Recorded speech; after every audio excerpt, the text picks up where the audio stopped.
അതിവേഗ റെയിൽവേ പാതയുടെ പ്രാരംഭ പ്രവർത്തനങ്ങൾക്കായി മലപ്പുറം പൊന്നാനിയിൽ ഓഫീസ് തുറന്ന മെട്രോമാൻ ഇ ശ്രീധരൻ.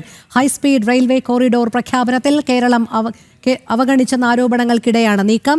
കേന്ദ്ര റെയിൽവേ മന്ത്രിയുടെ നിർദ്ദേശപ്രകാരമാണ് പദ്ധതിയുമായി മുന്നോട്ടു പോകുന്നതെന്നും ഇ ശ്രീധരൻ പറഞ്ഞു. ഇന്ന് രാവിലെ 9:30 പൊന്നാനിയിൽ അതിവേഗ റെയിൽപാതയുടെ ഓഫീസ് പ്രവർത്തനം ആരംഭിച്ചത്. പ്രാരംഭ പ്രവർത്തനങ്ങൾ ആരംഭിച്ചു കഴിഞ്ഞു. മെട്രോമാൻ ഇ ശ്രീധരൻ DMRC ഉദ്യോഗസ്ഥരുമായി കൂടിക്കാഴ്ച നടത്തി. ജനങ്ങളുടെ ആശങ്കകൾ പരിഹരിക്കുന്നതിനായി പദ്ധതി പ്രദേശങ്ങളിൽ ബോധവൽക്കരണ പരിപാടികൾ സംഘടിപ്പിക്കും.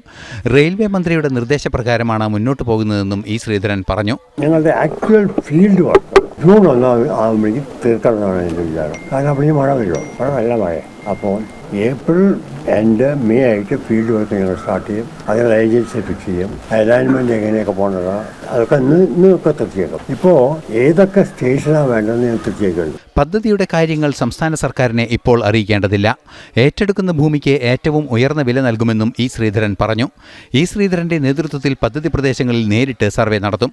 മഴക്കാലത്തിന് മുൻപേ പദ്ധതി പൂർത്തിയാക്കാനാണ് നീക്കം. കേരളത്തിൻ്റെ സ്വപ്ന പദ്ധതിക്ക് ചിറക് മുളയ്ക്കുകയാണ്. അതിവേഗ റെയിൽവേ പദ്ധതിയുമായി അതിവേഗം മുന്നോട്ടു പോവുകയാണ് മെട്രോമാൻ ഇ ശ്രീധരൻ. പൊന്നാനിയിൽ നിന്നും ക്യാമറമാൻ സന്തോഷ് കാവലക്കാടിനൊപ്പം ശിവദാസ് കന്മനം, ജനം.